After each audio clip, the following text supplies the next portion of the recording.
né, já foi um pouco nessa foi praia. Ele que teve aquele tema doido. Foi muito legal, né? Foi muito legal. Não, Cada um vai seguindo um caminho, é isso aí. A hora que vocês quiserem. Vou começar então, tá bom? Uhum.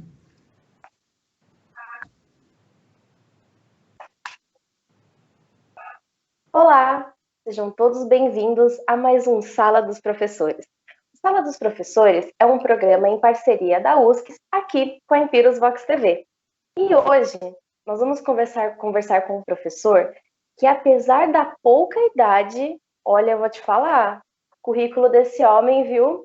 Quando eu descobri que ele tinha idade parecida com a minha, até bateu aqui, ó, um negócio aqui, eu falei, nossa, tô precisando dar uma atualizada no meu currículo, viu?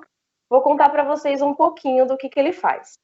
Ele já realizou doutorado, sanduíche, depois ele vai explicar isso pra gente, que é na University of Bristol, na Inglaterra, por meio do Programa de Ciências Sem Fronteiras, que é CNPq. Ele também é mestre em TV Digital, Informação e Conhecimento. Foi coordenador do GP Conteúdos Digitais e Convergências Tecnológicas da Intercom, de 2017 até 2020. Ele é graduado em jornalismo, também, né, uma das funções. Ele tem como os principais temas de ensino: pesquisa e extensão, tecnologias de informação e comunicação, TIC, cultura digital, interação humano-computador e ciência de dados. E aí, vocês já sabem de quem eu estou falando? Só pode ser ele. Seja muito bem-vindo, Alan Gelussi. Eu que agradeço o convite, Bianca, é um prazer estar aqui falando com você, né, principalmente porque eu já vou entregar, né, você foi minha orientanda na graduação, né, a gente trabalhou bastante numa pesquisa de iniciação científica, que vale a pena destacar aqui, né, foi uma pesquisa muito bem feita, muito bem conduzida, só mostra tua competência, e eu fico mais feliz ainda de te ver atuando no mercado, né, não esperava menos de você, tinha certeza que você ia decolar como está decolando. Então, para mim, hoje é um momento de grande alegria, né, encontrar com você e com outros alunos e alunas que estão aí na empresa, né, e que fazem parte desse grupo. Então, para mim é um prazerzão falar com você e vamos que vamos, estamos aí à disposição.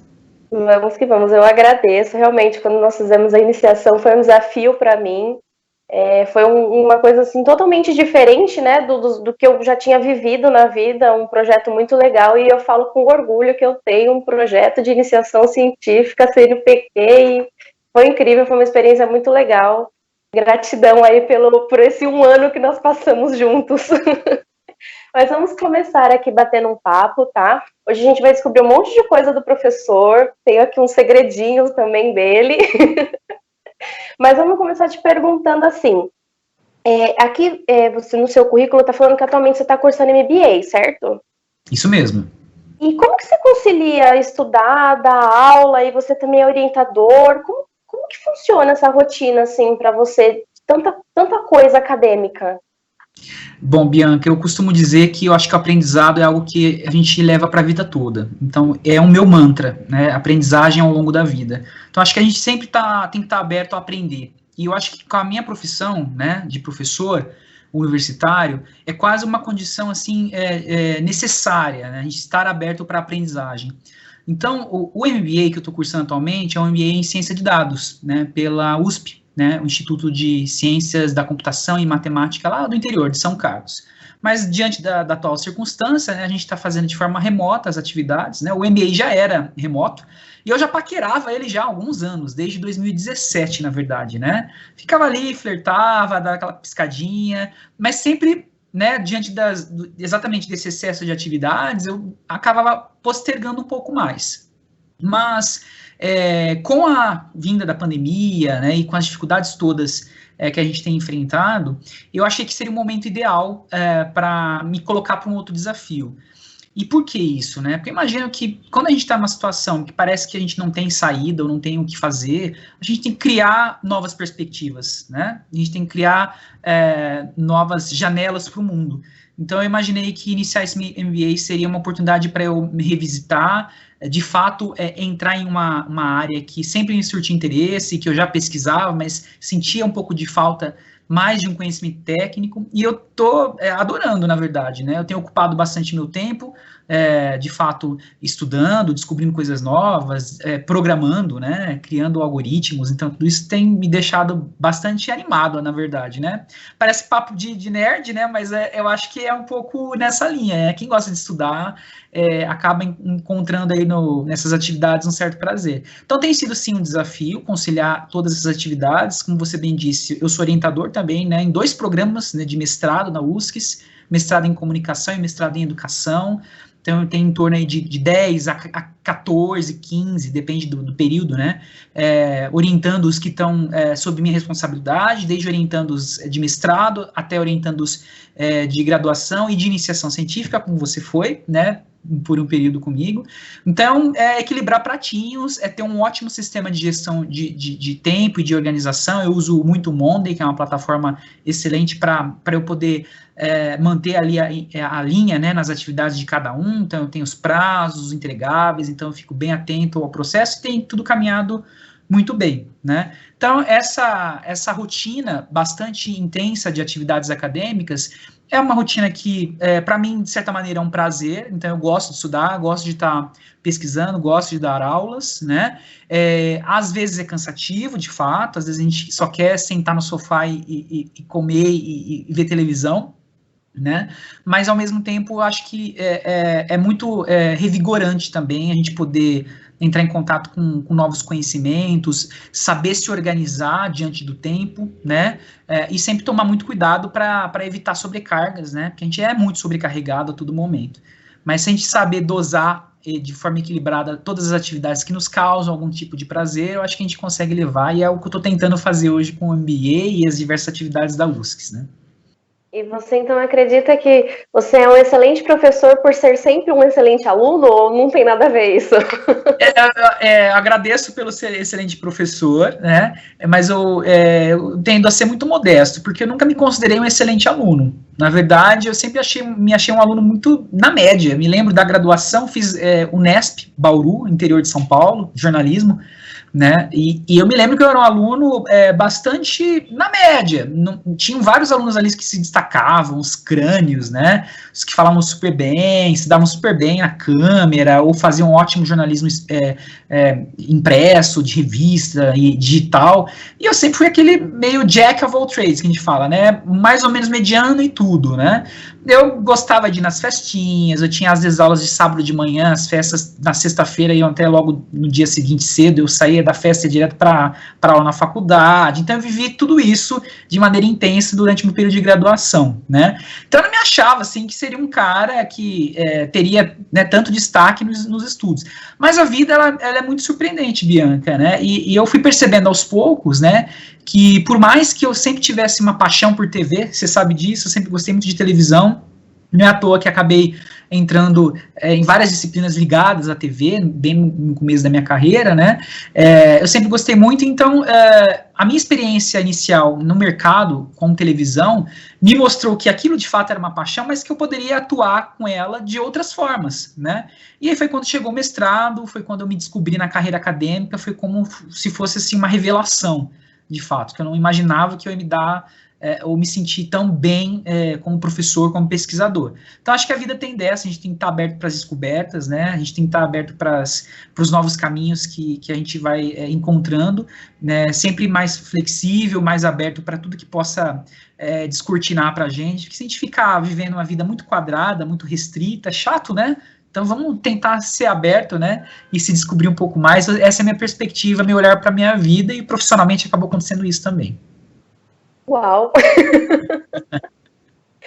Então, vou pular umas perguntinhas aqui. Então, foi assim que você se descobriu professor? Foi uma coisa, assim, natural, não foi vou ser professor? Foi uma coisa que foi surgindo naturalmente na sua vida? Foi muito natural, foi muito espontâneo. Na verdade, eu me lembro com 15, 16 anos...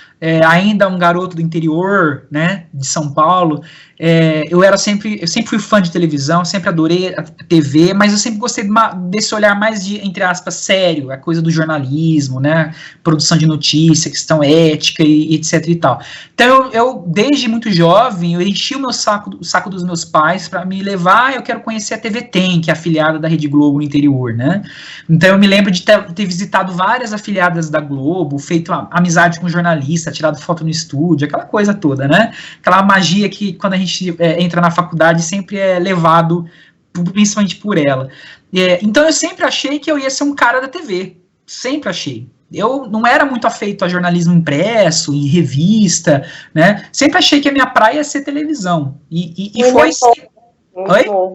Novo William Bonner, assim. Novo William Bonner, muito claro, né? E eu fui também já buscar estágio desde o início, então eu fiz estágio numa TV comunitária, né? Chamava TV Com, lá em Bauru.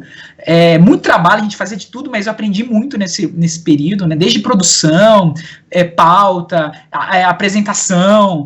Eu fiz uma vez até fiz algumas reportagens, na verdade, né? Eu lembro da inauguração do aeroporto de Bauru, eu fui lá cobrir, né? Então essas coisas ficam na nossa memória, né? Eu lembro de eleições também, fazendo cobertura de eleições. Então essas coisas ficam marcadas, né? E eu sempre achei que esse seria o meu caminho, né? Trabalhar com televisão. Tanto que na graduação, como eu disse, eu sempre fui muito focado em ter experiências de mercado. Então eu saí de um estágio, já consegui estágio depois na TV Record, e fui contratado na TV Record, então eu sempre tive esse foco, tanto que eu nem fiz iniciação científica durante a minha graduação, não era meu foco mesmo, né? Então a gente imagina, a pessoa fez iniciação científica, em algum momento ela vai fazer uma guinada aí para a área acadêmica, fica a dica para você.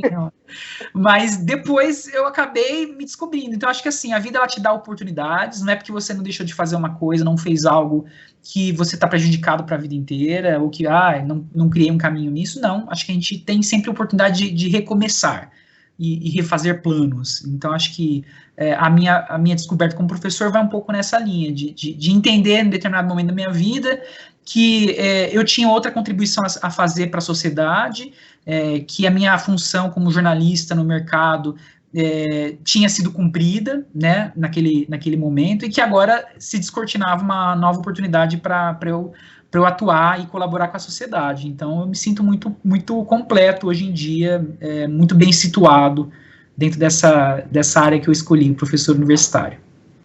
Que às vezes nós imaginamos assim, não, o professor ele já nasce professor, ele já nasce querendo ser professor, e a maioria não, eles comentam, não, foi um professor que eu tive, que me inspirou, ou foi algum fato que fez eu querer passar o conhecimento para outras pessoas, então nunca eu nasci e quero ser professor, é sempre algo muito maior, né, para escolher ser professor, você é escolhido, na verdade, né.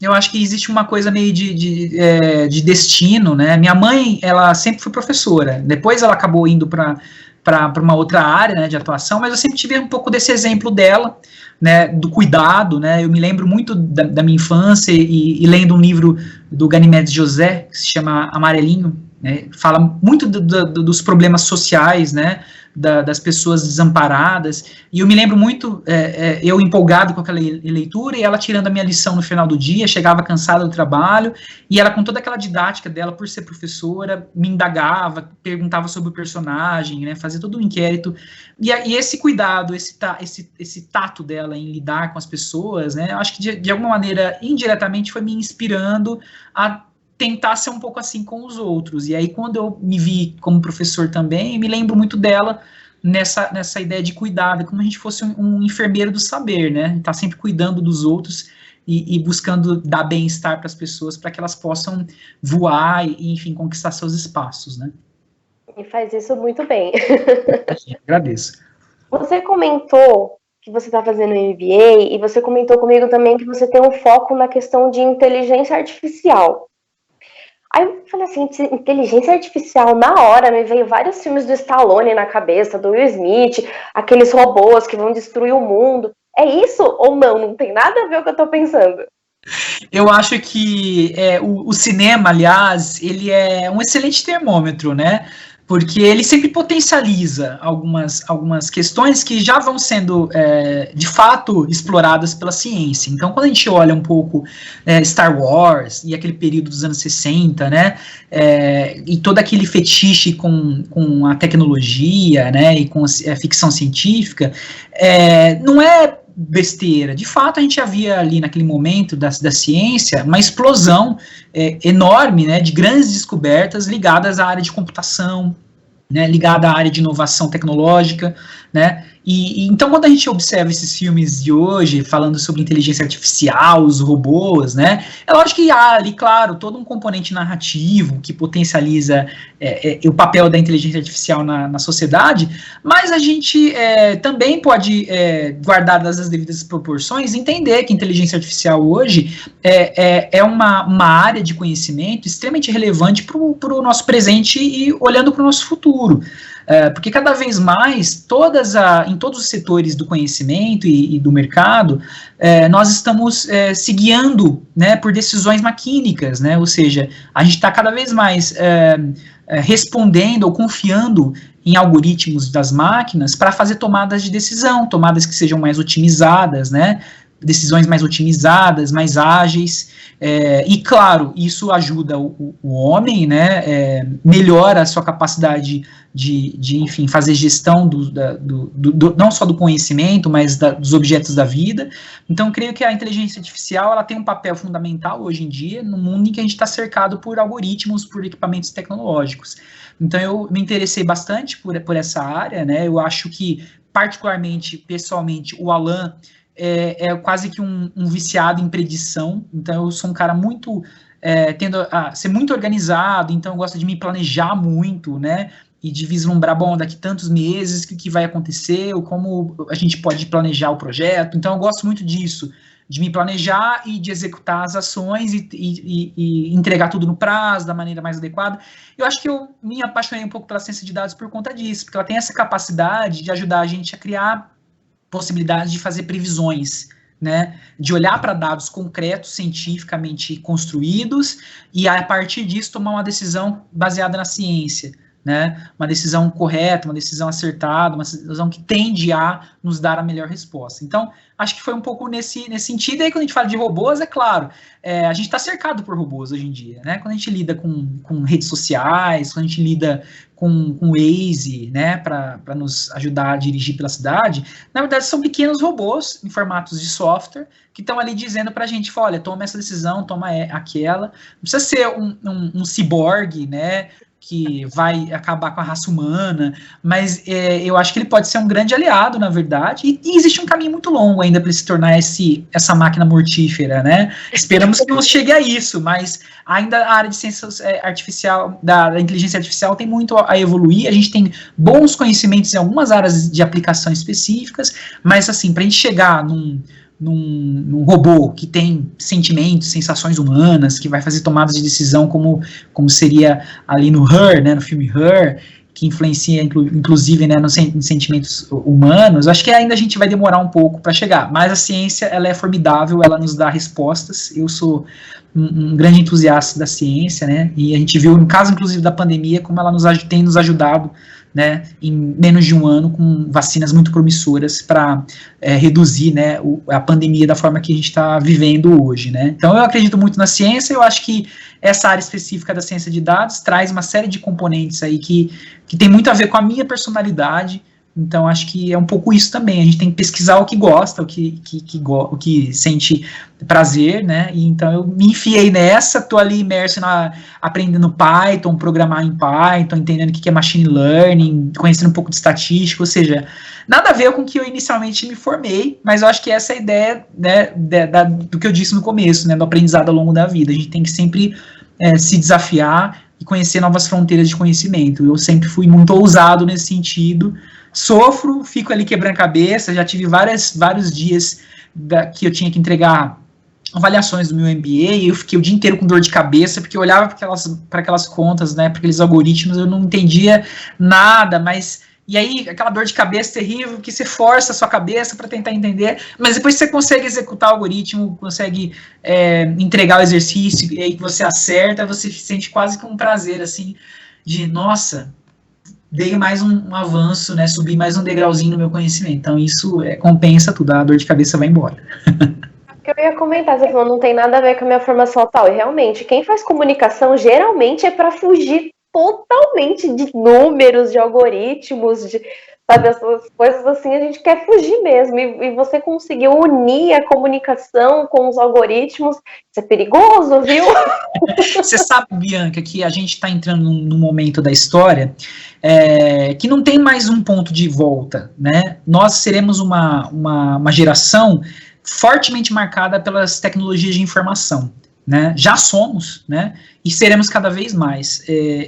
A pandemia, por exemplo, ela mesma acelerou uma série de transformações no campo do digital, né? Que demorariam 5, 10 anos, que já estão sendo antecipadas, né?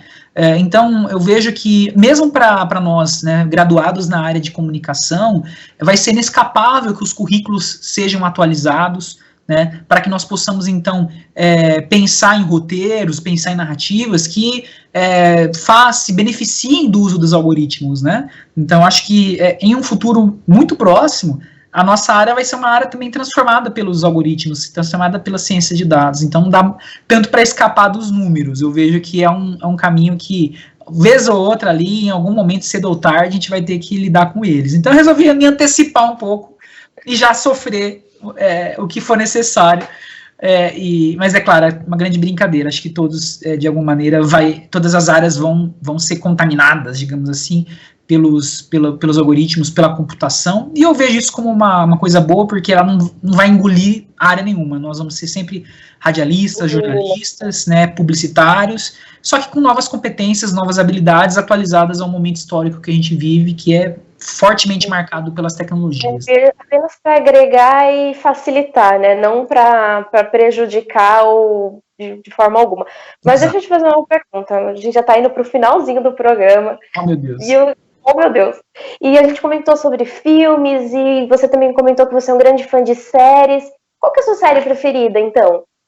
Bom, eu gosto muito de Breaking Bad. Para mim foi um marco na minha vida. Eu adoro a saga do Walter White e todas as discussões humanas que estão relacionadas àquela série, né? Sobre a condição do homem, a condição das suas tomadas de decisão, né? Então, Breaking Bad para mim é um marco, eu gosto muito. E House of Cards também, acho que esses dramas políticos, policiais também, adoro séries policiais. Tudo que tá ligado muito com uma coisa de cotidiano. Eu não gosto muito de coisas fantasiosas, né? Então, assim, nem vou citar nomes, mas assim, não gosto de série que vem lá um zumbi, vai comer o olho de não sei quem. Não é minha cara essas coisas, né? Mas eu acho que essas séries, uma pegada um pouco mais do cotidiano, me chamam mais atenção. Breaking Bad pra mim é imbatível.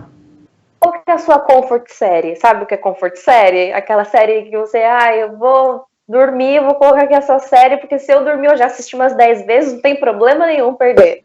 Bom, eu vou revelar aqui um guilty pleasure, que é a Downton Abbey, e ela tem uma coisa meio que...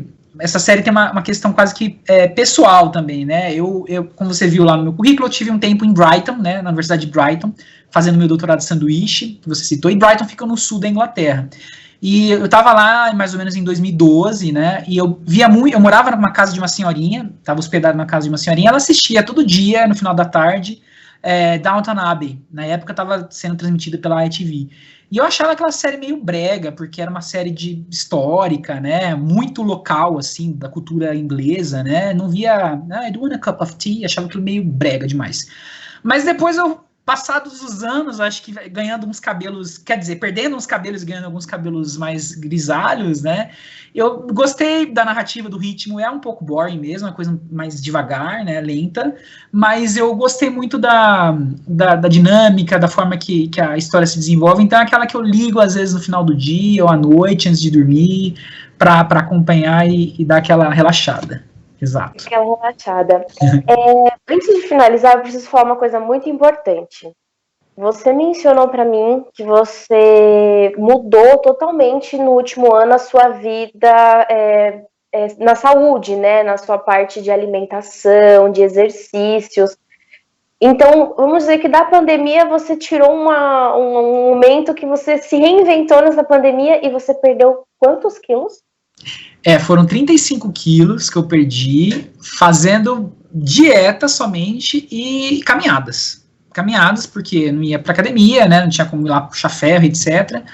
Para dizer que eu não fiz um exercício anaeróbico, eu comprei alguns halteres para fazer em casa, né, mas foi basicamente a caminhada, 1 hora de caminhada todos os dias, e reeducação alimentar, né, comendo certinho, durante os períodos corretos, a alimentação correta. Tive um acompanhamento de uma nutricionista, né, eu já fazia exercício físico com uma personal, então, a mesma distância ela me ajudou, então fazia também exames regulares no médico, então não foi nada assim radical, nada que eu falei, agora eu vou, né, prejudicar minha saúde, não, e fiz com calma, desde maio do ano passado até agora, foram 35 quilos, e foi uma mudança importante na minha vida, né, eu acho que a pandemia nos colocou de fato para refletir, né, sobre as prioridades, né, e sobre como se cuidar, então eu tive mais tempo de ficar em casa, né, trabalhar de casa, então, esse privilégio, né, que pouca gente está tendo, então eu achei que seria muito importante tentar olhar um pouco mais para mim. Então, foi um momento, e tem sido, né, um momento de descobertas, né, de me organizar novamente com a minha alimentação, e tem sido uma fase muito, muito bacana, porque a gente acha que nunca vai conseguir superar algumas coisas, né, mas hoje em dia eu cozinho em casa, faço os meus pratos mais saudáveis em casa, raramente peço comida de aplicativo, né, claro que tem uma ansiedade aí futura sobre, sei lá, um pós-pandemia, é óbvio que a gente vai ter que voltar a frequentar ambientes sociais, eu sempre gostei muito de interagir com pessoas, né, inclusive alunos, eu sempre fui aquele professor enturmado, que gostava de ir lá no boteco, às vezes acompanhar o aluno, por mais pouquinho sério que eu seja, mas eu gosto de enturmar. Então, eu vejo que em algum futuro, essa condição muito laboratorial que eu vivo, né, de estar em casa e comer o que eu faço, deve mudar, né, a gente vai se abrir um pouco para voltar a comer em restaurantes e coisas do gênero, né, mas até lá, eu espero já ter, enfim, me acostumado mais com essa rotina, me conscientizado mais, e acho que é legal para todos, né, sempre fica aí a dica, a gente pode sempre mudar, a gente tem sempre que criar oportunidades para mudar, se transformar, não só intelectualmente, profissionalmente, como eu tenho sempre buscado, mas também fisicamente, né, rever os nossos paradigmas, rever os nossos preconceitos, rever as nossas formas de vida, porque a vida é uma só, né, e a gente tem que viver de uma maneira suficiente para poder dizer que valeu a pena. Então, estou tentando, dentro das atuais circunstâncias, dizer que, apesar de tudo, ainda vale a pena e vale olhar com esperança para o que vem, porque é sempre bom olhar sempre para o futuro. Sim, esse último ano nos fez olhar mais para nós, né, cuidar mais da gente, das pessoas ao nosso redor. Parabéns, depois a gente conversa sobre umas dicas, tá? Te passo o meu cardápio, fica tranquila. Isso, manda para mim os exercícios aí, mas realmente foi um momento de mudança aí, interna e externa, né? Então, sorte de quem soube aproveitar da melhor forma possível esse momento. Sim. Mas, infelizmente, ao tempo... Ah, que pena, tá tão gostoso. Tinha tanta coisa pra gente conversar, mas o que eu posso fazer é agradecer por esse bate-papo, a gente conversou, foi muito gostoso, depois de tantos anos sem se ver, sem se falar, você foi um professor que foi importantíssimo, você viu a Larissa que está aqui comigo, o carinho que você tem com todos os alunos, então, obrigada por ter aceito esse convite também, eu espero que você tenha gostado, e eu deixo esse espaço para você dar suas palavras finais, mandar um recado, é todo seu. Obrigado, Bianca. Bom, eu que agradeço, citou a Larissa aí, né, enfim, foi muito bom, eu fiquei até emocionado quando eu vi vocês, logo que a gente começou, né, porque vem tantos sentimentos bons, né, desses momentos que a gente viveu juntos, né, que, claro, apesar de todos os desafios que a gente vive no dia a dia, acho que quando a gente tem esses momentos de reencontro, né, acho que o que marca mesmo nas relações são as coisas boas que todos nós vivemos juntos, né? Então eu fico muito feliz de encontrá-las bem, encontrá-las trabalhando, né? Espero que todos aqueles que também tiveram a oportunidade de conviver com a gente naquele momento da universidade estejam também vendo, aqueles que também bem, né? Aqueles que puderem ver depois essa entrevista em algum momento. E as minhas palavras finais é agradecer pela oportunidade, né? Agradecer pela iniciativa, né? Desse programa, que eu acho que é muito legal, é sempre legal dar espaço para as pessoas falarem um pouco de si, dos seus trabalhos, da sua vida. Desejar sucesso para você e para todos, né? Da empresa, e que vocês consigam, então, com muito sucesso, continuar esse trabalho e, enfim, que todos nós consigamos superar esse momento de crise. Outras crises virão de outras formas, mas o mais importante é que a gente possa sempre se reinventar, possa sempre fazer algo novo daquilo que parece ser só cinzas, né? Que essas cinzas se tornem algo revigorado e manter o olhar para cima, né? Manter a esperança, que é o mais importante em tempos tão difíceis. Não podemos perder a esperança nunca. Ela é o que nos move no dia a dia, né? Exato, exatamente. Muito obrigada. Muito obrigada mesmo, de coração. Espero que você tenha gostado dessa experiência. Para mim é uma responsabilidade muito grande entrevistar meus mestres, né? Meus professores, que me fizeram ser a profissional que eu sou hoje. Eu sou, com certeza, grata a todos vocês que eu estou entrevistando aqui no Sala dos Professores. E agora eu quero agradecer você que ficou comigo até agora assistindo o programa. Espero que vocês tenham gostado desse bate-papo com o professor Alan Angelucci. Para mim foi uma grande honra, espero que vocês tenham gostado. E nos próximos programas tem muito professor da USCS para a gente bater papo aqui, tá bom? Muito obrigada, um super beijo e até o próximo Sala dos Professores. Oi! Oi, que bom! Foi uma delícia, adorei, foi bem legal. Gostei, deu tempo de interessar. Do Viagem no Tempo, tô chateada. Poxa vida, eu até tentei fazer uma aproximação, falar de olhar para o futuro, não sei o quê,